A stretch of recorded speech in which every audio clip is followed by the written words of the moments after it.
प्रकाश में अपन स्टार्ट करते हैं नेक्स्ट टॉपिक। नेक्स्ट टॉपिक अपना क्या है?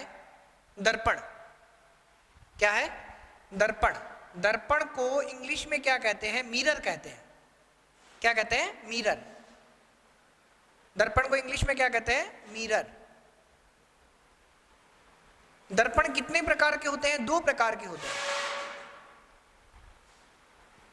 एक समतल दर्पण, प्लेन मिरर, और एक गोलीय दर्पण, स्फेरिकल मिरर। और जो गोलीय दर्पण है वो वापिस कितने प्रकार के होते हैं? 2 प्रकार के। एक उत्तल दर्पण और एक अवतल दर्पण। इन सब के बारे में अपन चर्चा करते हैं। वापिस अपने को क्या देखना है? दर्पण। तो मैंने यहां पर डायग्राम से क्या देख रहे हैं? दर्पण की स्थितियां टोटल कितने प्रकार की है? 2। समतल दर्पण और गोलीय दर्पण। गोलीय दर्पण वापिस कितने हैं? 2, उत्तल और अवतल। अब अपन समतल दर्पण की बात करें तो समतल दर्पण की स्थिति कैसे बनेगी? अपन क्या करते हैं, एक अनंत लंबाई की एक पारदर्शी पट्टिका लेते हैं। अनंत की स्थितियों को दर्शाने के लिए मैंने यहाँ पर डॉट डॉट डॉट और यहाँ पर भी ये डॉट डॉट लाइनें दर्शाई है। अनंत पारदर्शी पट्टिका लेते हैं, इसको क्या करते हैं अपन? कट कर देते हैं, काट लेते हैं। तो मैंने यहाँ से इसको क्या कर दिया? काट दिया। काटने के पश्चात इसके कितने पृष्ठ हैं? 2 पृष्ठ हैं। जैसे अपने हाथ के कितने पृष्ठ? 2, एक ऊपर वाला और एक नीचे वाला। तो ये किसकी स्थिति है? वापिस जोर दे रहे हैं, ये किसकी स्थिति है? पारदर्शी की। किसकी स्थिति है? ये पारदर्शी पट्टिका। अब पारदर्शी क्या होती है? जैसे पानी है, पानी पारदर्शी होता है। अपन पानी की बोतल लें तो उसके अंदर हमें पानी का जो रंग है वो दिखाई नहीं दे रहा, पर आर पार की स्थिति दिखाई दे रही है। अपन खिड़कियों के ऊपर लगे हुए जो कांच है उनकी स्थितियों को यदि देखें तो वो भी क्या है? एक पारदर्शी माध्यम का काम कर रही है। तो एक पारदर्शी पट्टिका है।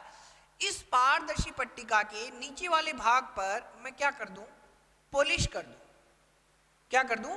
पॉलिश। और कल आपको बताया था ये जो पॉलिश है वो किसकी करनी है हमें? रजत की या फिर निकिल की। रजत या फिर निकिल की पॉलिश करने के पश्चात अब ये जो स्थिति बन गई, ये हमारी क्या बन गई? समतल दर्पण की स्थिति बन गई। तो समतल दर्पण की क्या परिभाषा हो जाएगी?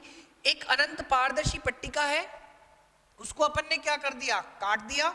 और कटने के पश्चात नीचे वाले भाग पर क्या कर दी? पॉलिश कर दी। और पॉलिश करने के पश्चात हमारी स्थिति क्या बन गई? एक समतल दर्पण की स्थिति बन गई। अब इसका ये जो ऊपर वाला भाग है वो क्या कहलाता है? ये कहलाता है चमकीली सतह। क्या कहलाता है? चमकीली सतह। और इसी का दूसरा नाम है परावर्तक। परावर्तक सतह। अगर प्रकाश की किरणें इसके ऊपर गिरेगी तभी परावर्तन होगा, अन्यथा परावर्तन नहीं होगा। अगर प्रकाश की किरणें इसके ऊपर गिरती है तो परावर्तन की स्थिति नहीं होगी। तो परावर्तन केवल और केवल कौन से भागों से होता है? परावर्तक पृष्ठों से होता है। कौन से पृष्ठों से? परावर्तक पृष्ठों से। अब बात करते हैं अपन गोलीय दर्पण की। तो गोलीय दर्पण की स्थिति को समझने के लिए अपन क्या करते हैं, एक कांच का गोला लेते हैं। ये कांच का गोला ले लिया अपन ने, जो क्या है? खोखला है। अब खोखली स्थिति को समझने के लिए अपन क्या करते हैं? बल्ब ले लेते हैं। बल्ब अंदर से क्या है? खोखला है, पर बल्ब की आकार पूरी स्थिति गोल नहीं है, पर अपन ने यहां पर किसकी स्थिति दर्शाई है? गोल। ये क्या है? एक खोखला गोला है। मैं इसके अंदर लिख देता हूं, ये क्या है? खोखला और गोला। अब इस खोखले गोले को मैं क्या करता हूं? काट देता हूं। यहां से ये बीच में से काट दिया। काटते ही इसके 2 भाग हो गए, एक तो ये रहा और एक ये रहा। एक स्थिति तो ये रही और एक स्थिति ये रही। अब ये जो कटा हुआ भाग है,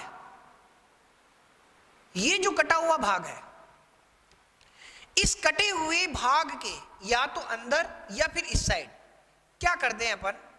पॉलिश कर दें। क्या कर दें? पॉलिश। पॉलिश किसकी करें? या तो रजत की या फिर निकिल की। क्या किया, वापिस रिपीट कर रहा हूं। अपने पास क्या था, एक खोखला गोला है, इस खोखले गोले को अपन ने क्या कर दिया, काट दिया, और जो कटा हुआ भाग है उसके टोटल कितने भाग है, दो, एक ये वाला, एक ये वाला, एक ये स्थिति और एक ये स्थिति। एक भाग पर क्या कर दी, रजत की फिर निकिल की क्या कर दी, पॉलिश, और पॉलिश करने के पश्चात ये जो स्थिति है वो क्या बन गई, गोलीय दर्पण बन गया। क्या बन गया, गोलीय दर्पण। अलग से बता देते हैं गोलीय दर्पण की स्थिति, ये गोलीय दर्पण, यही स्थिति है। यहां पे अपन ने क्या कर दी, यहां पर पॉलिश कर दी, तो ये इसको नीचे नामांकित कर दिया मैंने गोलीय दर्पण, स्फेरिकल मिरर। अब यदि आपको कोई कह दे गोलीय दर्पण किसे कहेंगे, तो आपने क्या किया, एक खोखला गोला लिया, उसको काटा, और जो कटा हुआ भाग है उसके एक भाग पर क्या कर दी, पॉलिश, और पॉलिश करने के पश्चात क्या बन गई, गोलीय दर्पण की। तो परिभाषा क्या हो जाएगी, एक खोखले गोले को काट कर जो कटा हुआ भाग है उसके एक भाग पर क्या कर दे, रजत या निकिल की क्या कर दे, पॉलिश कर दे। तो पॉलिश करने के पश्चात जो युक्ति बनती है उस युक्ति को अपन क्या कहेंगे, गोलीय दर्पण। अब यहां पर आपको दिखाई दे रहे हैं गोलीय दर्पण कितने प्रकार के होते हैं, दो प्रकार के। अब उत्तल दर्पण कैसे बनेगा और अवतल दर्पण कैसे बनेगा, तो अपन उत्तल और अवतल दर्पण की परिभाषा देख लेते हैं। किसकी, एक तो उत्तल दर्पण की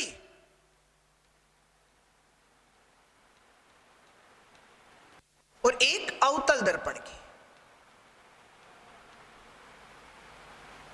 अवतल दर्पण की, उत्तल को इंग्लिश में क्या कहते हैं, कॉन्वेक्स मिरर, और अवतल को इंग्लिश में क्या कहते हैं, कॉनकेव मिरर।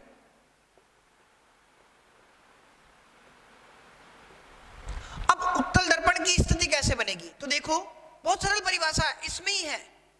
यहां पे नाम आ रहा है उ और यहां पे नाम आ रहा है ए। उ से मैंने एक शब्द बना दिया ऊपर, क्या बना दिया, ऊपर, और जो ए है, ए से मैंने एक शब्द बना दिया अंदर, बस अपनी परिभाषा होगी। परिभाषा हमेशा किससे लिखनी है, परावर्तक पृष्ठ से लिखनी है। किससे, परावर्तक। तो मैंने इसके लिख दिया आगे परा और वर्तक, और इस अंदर के आगे भी क्या लिख दिया, परावर्तक। अब देखो अवतल दर्पण की जो स्थिति है, ये मेरा जो पृष्ठ था वो कटा हुआ है, दिखाई दे रहा है ये। अब मेरे को क्या करना है, अंदर वाला भाग, ये अंदर वाली स्थिति हो गई और ये ऊपर वाली स्थिति हो गई। तो मैंने इस साइड क्या कर दी, पॉलिश कर दी। पॉलिश किसकी की, पॉलिश किसकी की, रजत की या फिर निकिल की। और ये जो स्थिति है वो क्या है, परावर्तक। कौन सा दर्पण बन गया, अवतल दर्पण बन गया। अब इसी की दूसरी स्थिति ले, यही था अपना भाग, मेरे को क्या करना है, इस बार ऊपर वाला भाग परावर्तक रखना है। तो कोई जरूरी थोड़ी है कि पॉलिश इसी साइड करे, मैं इस साइड कर देता हूं। कोई जरूरी थोड़ी है पॉलिश यहीं करे, नीचे कर दी, कोई जरूरी थोड़ी है यहां करे, यहां कर दे। तो दोनों में से अगर किस साइड पॉलिश करेंगे, ऊपर की ओर पॉलिश करेंगे और अंदर वाला जो भाग है वो क्या रखेंगे, परावर्तक रखेंगे, तब तो हमारा दर्पण बन जाएगा अवतल। और अगर कौन सी स्थिति, ये अंदर वाला भाग है, क्या कर दे अंदर वाले भाग पर पॉलिश।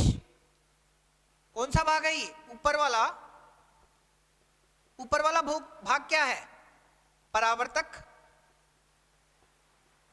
परावर्तक, तो कौन सा दर्पण बन गया, उत्तल दर्पण। कौन सा दर्पण बन गया, उत्तल और दर्पण।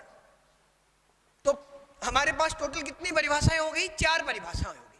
वापिस रिपीट करते हैं, अपन ने दर्पण की स्थिति देखी, दर्पण 2, समतल और गोलीय। गोलीय वापिस 2, उत्तल और अवतल। अब यदि आपको कोई कह दे समतल दर्पण किसे कहेंगे, तो आपके पास क्या है, एक अनंत पारदर्शी पट्टिका है। क्या ये अनंत की स्थितियों को कैसे दर्शाते हैं, डॉट डॉट से। उसको क्या कर लिया अपन ने, काट दिया, और काट कर टोटल कितने भाग होते हैं, एक ऊपर वाला और एक नीचे वाला, दोनों में से एक भाग पर क्या कर दें, रजत या निकिल की क्या कर दें, पॉलिश कर दें, और पॉलिश करने के पश्चात हमारे पास ये जो युक्ति दिखाई दे रही है इसको क्या कहेंगे, समतल दर्पण। बहुत बार पूछा जाता है इस समतल दर्पण की क्या वक्रता त्रिज्या कितनी होती है, तो वक्रता त्रिज्या, त्रिज्या को इंग्लिश में क्या कहते हैं, रेडियस, तो ये जो इसकी रेडियस है वो कितनी होती है, अनंत। मैंने इसको डब्बे में बंद कर दिया। अब ये 1 नंबर का प्रश्न बहुत बार आता है एग्जाम में, क्या समतल दर्पण की क्या बताओ, वक्रता त्रिज्या बताओ। अभी अपन वक्रता त्रिज्या की परिभाषा देखेंगे, वक्रता त्रिज्या बताओ किसकी, समतल दर्पण की। तो समतल दर्पण की जो वक्रता त्रिज्या है वो कितनी होती है, अनंत होती है। फिर अपन ने बात की किसकी, गोलीय दर्पण की। तो गोलीय दर्पण की परिभाषा बनाने के लिए अपन ने क्या किया, एक खोखला गोला लिया, उसको क्या कर दिया, काट दिया, और जो कटा हुआ भाग है उसके ऊपर रजत या निकिल की क्या कर दी, पॉलिश, और पॉलिश करने के पश्चात हमारे पास क्या बन गई, गोलीय दर्पण। तो एक खोखले गोले को काट कर जो कटा हुआ भाग है उसके ऊपर रजत या निकिल की पॉलिश करने के पश्चात जो बनी युक्ति है वो क्या कहलाती है, गोलीय दर्पण, स्फेरिकल मिरर। फिर अपन ने देखा कि गोलीय दर्पण कितने प्रकार के होते हैं, 2 प्रकार के, उत्तल दर्पण और अवतल दर्पण। तो उत्तल को कैसे याद रखेंगे, ऊ से क्या हो गया, ऊपर, ऊपर वाला भाग क्या हो, परावर्तक हो।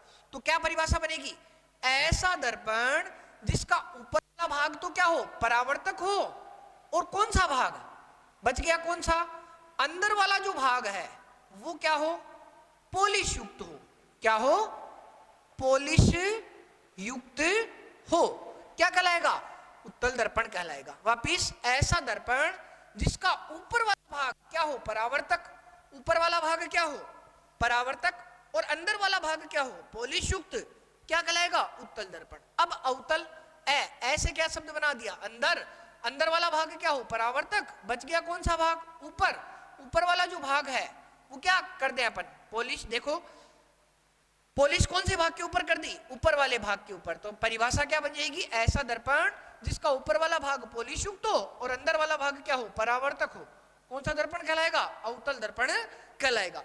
अब अपन बात करते हैं इस गोलीय दर्पण से संबंधित महत्वपूर्ण परिभाषा की, महत्वपूर्ण परिभाषाएं, जिसमें सबसे पहले अपन परिभाषा देखेंगे किसकी, ध्रुव की, किसकी, ध्रुव की।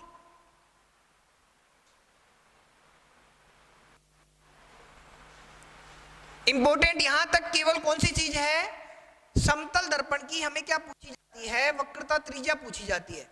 तो वक्रता त्रिज्या कितनी होती है, अनंत होती है, कितनी होती है, अनंत। अब करते हैं परिभाषाएं देखते हैं, किससे संबंधित, गोलीय दर्पण से। तो जो पहली परिभाषा है वो किसकी है, ध्रुव की, किसकी, ध्रुव की। ध्रुव को इंग्लिश में क्या कहते हैं, पोल, क्या कहते हैं, पोल। देखो अब यहां पे ये जो आपको दर्पण दिखाई दे रहा है, अब ये दर्पण की स्थिति ऐसे है, तो ये जो दर्पण है इस दर्पण के 2 भाग है, इस साइड तो मैंने पॉलिश कर रखी है और इस साइड मैंने पॉलिश नहीं कर रखी। तो ये जो भाग है, ये भाग कौन सा है, यहां पर ये भाग कौन सा है, ये भाग है परावर्तक, कौन सा भाग है, परावर्तक। तो इस परावर्तक भाग का कौन सा पॉइंट, मिड पॉइंट, मध्य बिंदु। जैसे अपन बात करें इस स्केल के मिड पॉइंट की, तो इस स्केल का जो मिड पॉइंट ये बीच में है, तो इसका मध्य बिंदु, ऐसे नहीं यहां लगा दे, यहां लगा दे, किस, कहां पे लगाना है हमें, हमें लगाना है, यहां नहीं लगा सकते पॉइंट, यहां नहीं लगा सकते, एकदम बीच में। और दूसरी शर्त, नहीं लगाएंगे क्योंकि ये तो पॉलिश वाली स्थिति है और ये इस साइड, तो इसको क्या कहेंगे, पोल कहेंगे। तो हमारी परिभाषा क्या हो जाएगी, ये स्थिति क्या है, गोलीय दर्पण की, और ये स्थिति किसकी है, परावर्तक पृष्ठ की, और उसका कौन सा पॉइंट, मिड पॉइंट, मध्य बिंदु, गोलीय, ये क्या है, गोलीय दर्पण, और कौन सा भाग, परावर्तक भाग, और उसका कौन सा पॉइंट, मिड पॉइंट, मध्य बिंदु, क्या कहलाता है, ध्रुव कहलाता है। और इसको किससे दर्शाया जाता है, P से दर्शाया जाता है। तो परिभाषा क्या हो जाएगी, गोलीय दर्पण का परावर्तक पृष्ठ का क्या, मध्य पॉइंट, क्या कहलाएगा, ध्रुव कहलाएगा। और इसको किससे दर्शाएंगे, P से दर्शाएंगे। दूसरी स्थिति, वक्रता केंद्र, केंद्र को इंग्लिश में क्या कहते हैं, सेंटर। तो सेंटर, वक्रता केंद्र की क्या परिभाषा होगी, ये क्या था, खोखला गोला, इस खोखले गोले का जो केंद्र होगा वही क्या कहलाएगा, वक्रता केंद्र कहलाएगा। बहुत सरल परिभाषा है, खोखला गोला और उसका जो केंद्र है वही क्या कहलाएगा, वक्रता केंद्र। तो दूसरी परिभाषा इसको किससे दर्शाएंगे, सी से। फिर तीसरी स्थिति मुख्य और अक्ष। मुख्य अक्ष क्या करते हैं, सी को और पी को क्या करते हैं, स्केल की सहायता से मिला देते हैं। मिला दिया, और मिलाने के पश्चात देखो मैंने यहाँ पे डार्क लाइन नहीं खींची है, कौन सी लाइन खींची है, डॉटेड लाइन खींची है। तो कहने का अर्थ है ये कौन सी लाइन होती है, काल्पनिक। कौन सी लाइन होती है, काल्पनिक। क्या कहलाएगी, मुख्य अक्ष कहलाएगी।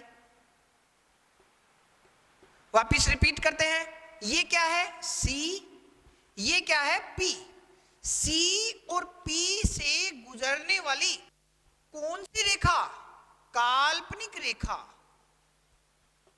क्योंकि रेखा की लंबाई क्या होती है अनंत, ये इस साइड भी और इस साइड भी आगे की ओर जा रही है, क्या कहलाएगी, मुख्य अक्ष कहलाएगी। इसका कोई सिंबल नहीं है, अपन एक्स, एक्स डैश।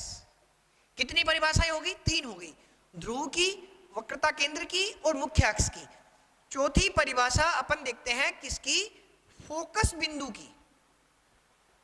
किसकी, फोकस बिंदु की, फोकल पॉइंट। फोकस बिंदु क्या है, ये सी और ये पी, इनका मिड पॉइंट, मध्य बिंदु। जैसे 0 और 10, स्केल के 0 और 10 के बीच में क्या आता है, 5 आता है। वैसे ही सी और पी का मध्य बिंदु क्या कहलाता है, फोकस बिंदु कहलाता है। और इसको किससे दर्शाया जाता है, एफ से दर्शाया जाता है। किससे दर्शाया जाता है, एफ से। ये चौथी परिभाषा। फिर पांचवी परिभाषा अपन बात करते हैं किसकी, वक्रता त्रिज्या की। वक्रता त्रिज्या की, यहां पे लिखा था ना, मैंने कहा था ना परिभाषा आएगी, देखो वक्रता त्रिज्या। त्रिज्या को इंग्लिश में क्या कहते हैं, रेडियस। तो त्रिज्या क्या होती है, वृत्त के अंदर त्रिज्या क्या होती है, केंद्र को उसके बाहरी भाग से कहीं से भी मिला दे तो ये क्या कहलाती है, त्रिज्या कहलाती है। तो यहां पर ये जो सेंटर है और ये जो P है, ये जो C है और ये जो P है, इन दोनों के जो बीच का बिंदु दूरी होती है, सॉरी लेंथ, C और जो P है, इन दोनों के जो बीच की दूरी है वो क्या कहलाती है, वक्रता त्रिज्या कहलाती है। क्या कहलाती है, वक्रता त्रिज्या। फिर बात करते हैं अपन किसकी, फोकस दूरी की।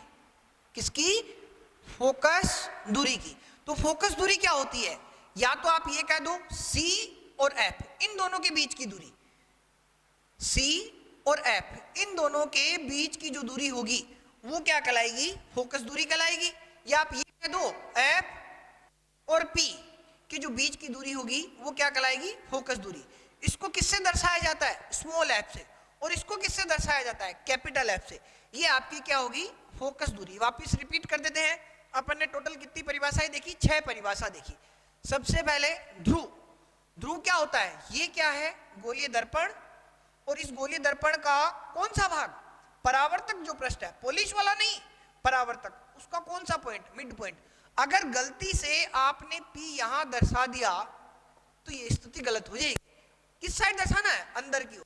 परावर्तक पृष्ठ का मध्य बिंदु क्या कहलाता है, ध्रुव। फिर हमें किसकी परिभाषा देखनी है, वक्रता केंद्र की। तो ये जो आपका जो खोखला गोला है उसका जो केंद्र होता है वही क्या कहलाता है, वक्रता केंद्र। फिर बात करते हैं मुख्य अक्ष की। तो ये जो C है और ये जो P है, C और P से जो गुजरने वाली जो रेखा है वो क्या कहलाएगी, आपकी मुख्य अक्ष कहलाएगी। कैसी होती है, काल्पनिक। काल्पनिक के लिए इसको किससे दर्शाया, डॉटेड से। फिर बात करते हैं किसकी, फोकस बिंदु की। तो फोकस बिंदु क्या होता है, C और P का जो मध्य बिंदु है वो क्या कहलाता है, फोकस बिंदु। फिर बात करते हैं वक्रता त्रिज्या की। तो C और P के बीच की दूरी है, जो लेंथ है वो क्या कहलाएगी, वक्रता त्रिज्या। फिर बात करते हैं फोकस दूरी की। तो फोकस दूरी क्या है, C और F के बीच की दूरी, या तो अपन ये कह दें फिर अपन ये कह दें F और P के बीच की दूरी क्या कहलाएगी, फोकस दूरी कहलाएगी।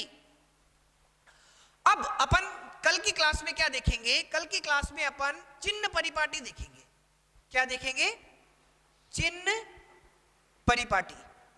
और फिर ये जो अवतल और उत्तल है अपन क्या करेंगे, प्रतिबिंबों का क्या करेंगे, निर्माण करेंगे। और प्रतिबिंबों का निर्माण करने के लिए अपन क्या करेंगे, किरणों का चयन करेंगे। तो किरणों का चयन करने के लिए अपन बस कल ये 2 टॉपिक और देखेंगे।